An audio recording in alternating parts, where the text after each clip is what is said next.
প্রিয় ছাত্রছাত্রী, আশা করি সকলে ভালো আছো আর ভালো থাকাই আমাদের একমাত্র কামনা। আমি প্রদীপ চন্দ্র রায়, সহকারী অধ্যাপক, দর্শন বিভাগ, doctor Saiful Islam degree college, Kathgora. গতদিন আমরা একাদশ শ্রেণীর ক্লাস শুরু করেছিলাম। আমাদের প্রথম পত্রের তৃতীয় অধ্যায় থেকে আলোচনা করেছিলাম। তৃতীয় অধ্যায়ে আমাদের ছিল যুক্তির উপাদান।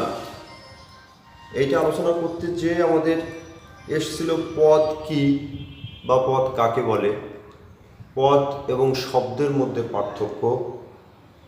সেখান থেকে আলোচনা এসেছিল বাক্য, বাক্য থেকে যুক্তি বাক্য, এবং একটা বাক্য কিভাবে যুক্তি বাক্য তৈরি হয়, কীভাবে যুক্তি বাক্য করা যায়, এইগুলো বিষয় নিয়ে আমরা আলোচনা করেছিলাম গতদিন ক্লাসে। আজকে আমরা আলোচনা করব পদের ব্যক্তার্থ ও জাতার্থের যে সম্পর্ক, সেই সম্পর্ক সম্পর্কিত আলোচনা। সেই আলোচনার পরিপ্রেক্ষিতে গতদিনের ক্লাসটা আমরা একটু আলোচনায় আনার পরেই আমাদের আজকের ক্লাসটা আলোচনা শুরু করব। আমাদের গতদিন আলোচনায় ছিল তাহলে পদ নিয়ে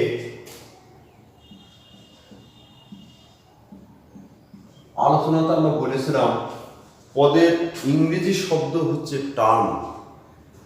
এই টার্ম শব্দটা এসেছে টার্মিনাস থেকে। এটা একটি ল্যাটিন শব্দ যার অর্থ দাঁড়ায় প্রান্ত বা সীমা। এই দৃষ্টিকোণ থেকে একটা প্রশ্ন আসতে পারে, পদ কি?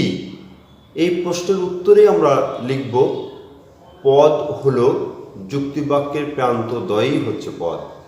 আরেকটা প্রশ্ন আসতে পারে, পদ কাকে বলে? এই প্রশ্নের উত্তরে আমরা লিখতে পারি যে শব্দ বা শব্দ সমষ্টি কোনো যুক্তিবাক্যের উদ্দেশ্য বা বিধেয় হিসেবে ব্যবহৃত হয় বা হবার যোগ্য, সেই শব্দ বা শব্দ সমষ্টিকে পদ বলে। তাহলে এখান থেকে দুটো প্রশ্ন, একটা পদ কি, আরেকটি হচ্ছে পদ কাকে বলে। এমন ধরনের প্রশ্ন আসলে আমরা উত্তরটা এইভাবে লিখতে পারবো। আজকে আমাদের আলোচনার বিষয় হচ্ছে পদের ব্যক্তার্থ ও জাতার্থ। পদের ব্যক্তার্থ জাতার্থ বলতে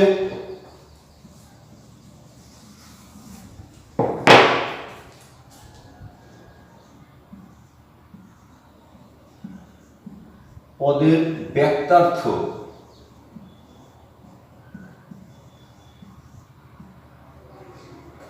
এর ইংরেজি শব্দ হচ্ছে ডিনোটেশন।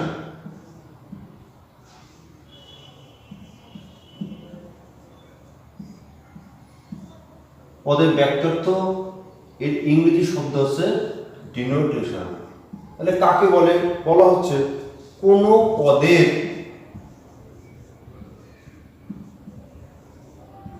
সংখ্যার দিক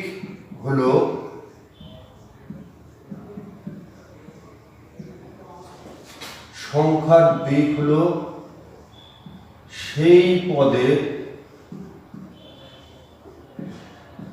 ব্যক্তার্থ।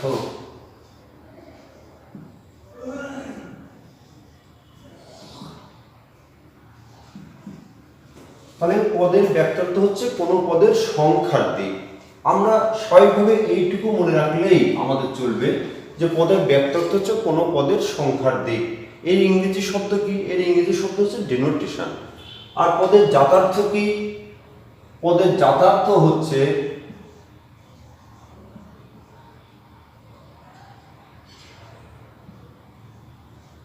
এর ইংরেজি শব্দ হচ্ছে কনোটেশন।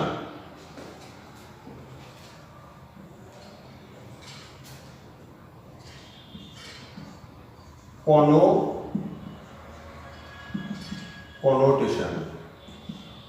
পদের জাতার্থ এর ইংরেজি শব্দ হচ্ছে কনোটেশন। তাহলে কাকে বলে? বলা হচ্ছে জাতার্থ হচ্ছে কোন পদের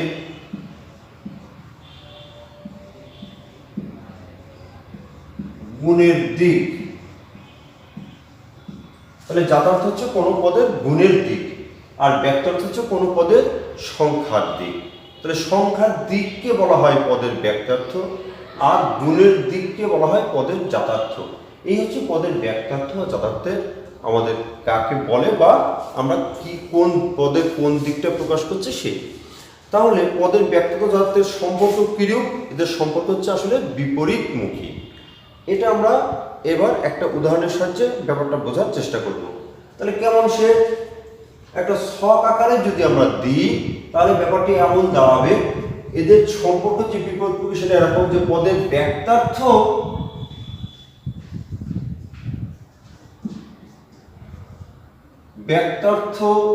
যদি ব্যক্তার্থ বাড়ে তবে জাতার্থ কমে, যদি ব্যক্তার্থ কমে তবে জাতার্থ বাড়ে। আবার যদি ব্যক্তার্থ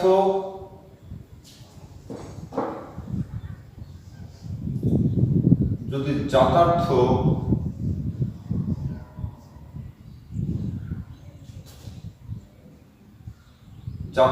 বাড়ে তবে ব্যক্তার্থ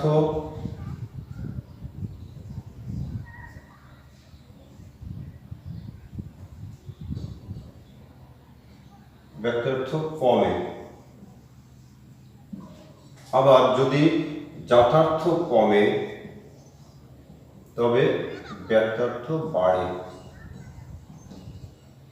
এই হচ্ছে এদের নিয়ম। তাহলে কেমন বলছে পদের ব্যক্তার্থ জাতার্থের সম্পর্ক কিরূপ? বিপরীতমুখী। কেমন বিপরীতমুখী?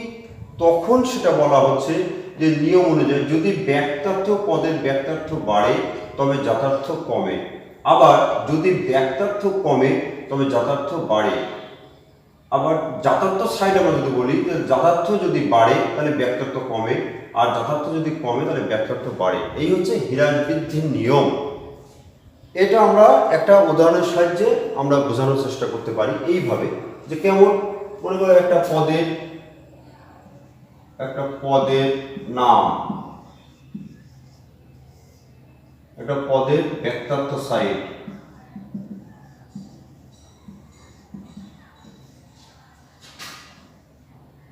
আর একটা পদের জাতার্থ দিক।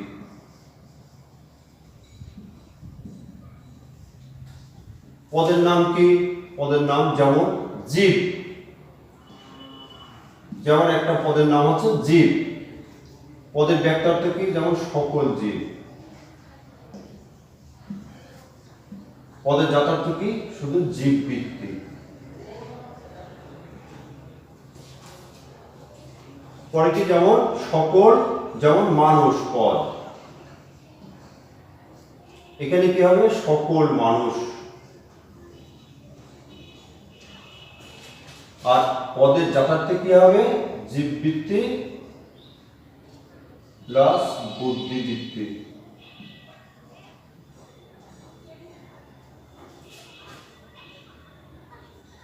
যেমন সততা, সততায় কি হবে?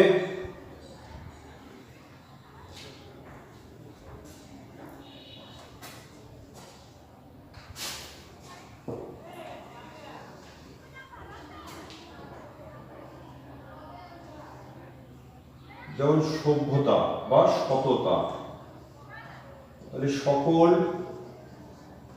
সভ্য মানুষ। এখানে থাকবে কি? জীবভিত্তিক প্লাস বুদ্ধিভিত্তিক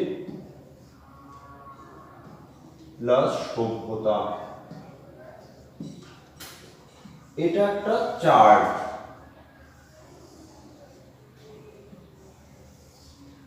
কিসের?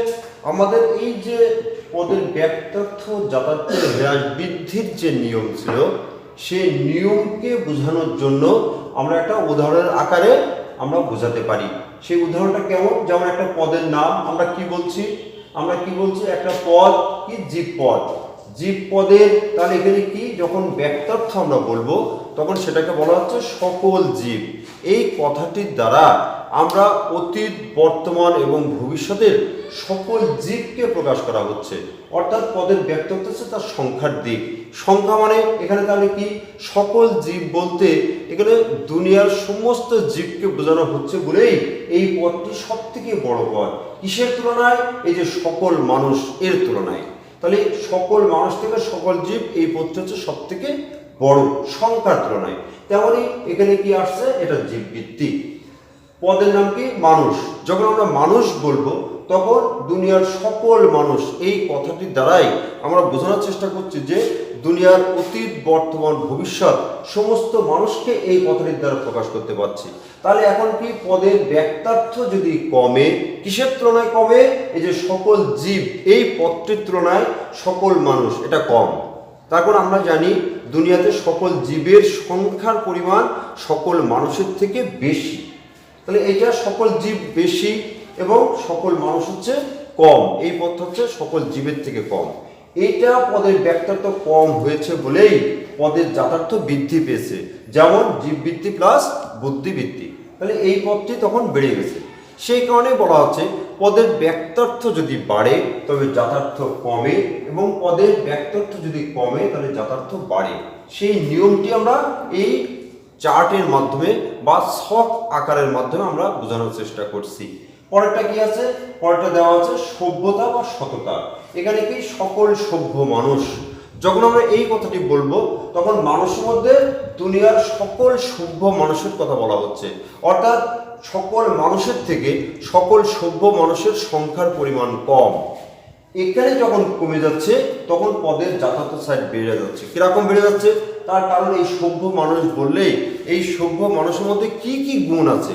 তাহলে একটা আছে জীববৃত্তি, একটা হচ্ছে বুদ্ধিবৃত্তি, আরেকটি অতিরিক্ত গুণ, সেটা হচ্ছে তার এই সভ্যতা। সেই কারণেই এখানে জীববৃত্তি, বুদ্ধিবৃত্তি থেকে আমাদের পরবর্তীতে যাথার্থের সাইডে জীববৃত্তি, বুদ্ধিবৃত্তি প্লাস সভ্যতা, এই দিক বেড়ে গেছে। তাহলে এখন কি দাঁড়াচ্ছে আমাদের? পদের ব্যক্তার্থ যখন কমে যাচ্ছে পদের যাথার্থ তখন আরেক পাশে বৃদ্ধি পাচ্ছে। এই যে পদের ব্যক্তার্থ যাথার্থের যে হ্রাস বৃদ্ধির যে নিয়ম, তাহলে এই হ্রাস বৃদ্ধির নিয়মটা কিরূপ? এই হ্রাস বৃদ্ধির নিয়ম হচ্ছে আসলে বিপরীতমুখী। কেমন বিপরীতমুখী? বলা হচ্ছে পদের ব্যক্তার্থ যদি কমে তাহলে পদের যাথার্থ বাড়ে, আবার পদের ব্যক্তার্থ যদি বাড়ে পদের যাথার্থ কমে। এই উদাহরণটির দ্বারাই আমরা সেটা বোঝানোর চেষ্টা করেছি। তেমন ধরনের বিভিন্ন বইতে বিভিন্ন রকমভাবে তারা বোঝানোর চেষ্টা করেছে। সেটা হচ্ছে এরকম বৃত্তাকার আকারেও সেটা বোঝানো যায়, এরকম বৃত্তাকার আকারেও বোঝানোর চেষ্টা করেছে।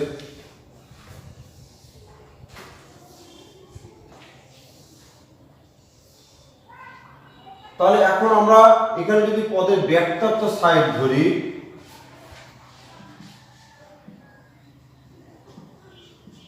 আর এটা হচ্ছে যাথার্থ সাইড, তাহলে কেমন আছে?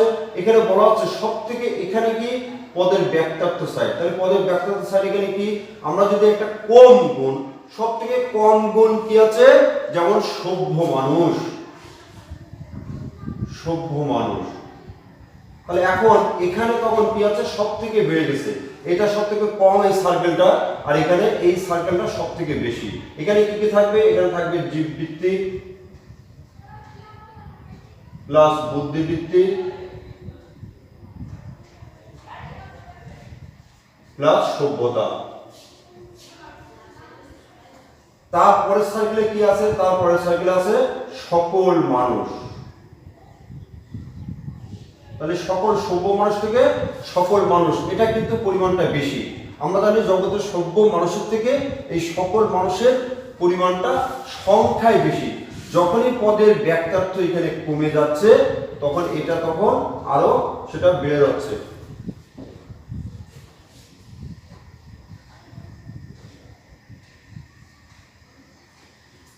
যখন সভ্য মানুষের থেকে সকল মানুষ এটা বেড়ে যাচ্ছে তখন এটা সে কমে যাচ্ছে, তখন তার পদের যাথার্থ সাইড কমে যাচ্ছে। সেই এই কিসের সার্কেলের তুলনায়? এই যে জীববৃত্তি, বুদ্ধিবৃত্তি, সভ্যতা, এই সার্কেলের থেকে সকল মানুষের এর যে সার্কেল, সেই সার্কেল তখন কমে গেল। কিভাবে কমলো? আমরা জানি এই মানুষের মধ্যে দুইটি গুণ বিদ্যমান, একটা হচ্ছে জীববৃত্তি আর একটা হচ্ছে তার বুদ্ধিবৃত্তি।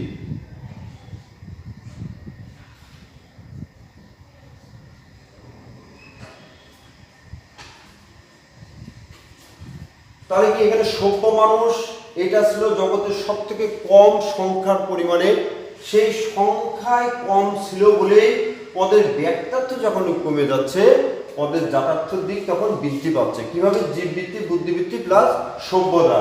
যখন এই সভ্য মানুষের সার্কেল থেকে আমরা সকল মানুষে ফিরে এলাম, অর্থাৎ সকল মানুষের সংখ্যার পরিমাণ বেশি, সভ্য মানুষের থেকে সকল মানুষের সংখ্যার পরিমাণ বেশি, তখনই তার জাতার্থ সাইড কমে যাচ্ছে। কিসের তুলনায়? জীববৃত্তি, বুদ্ধিবৃত্তি, সভ্যতার। এর তুলনায় জীববৃত্তি আর বুদ্ধিবৃত্তি, শুধু এই দুইটি গুণ আমরা পেয়েছি। এবার কি আসছে?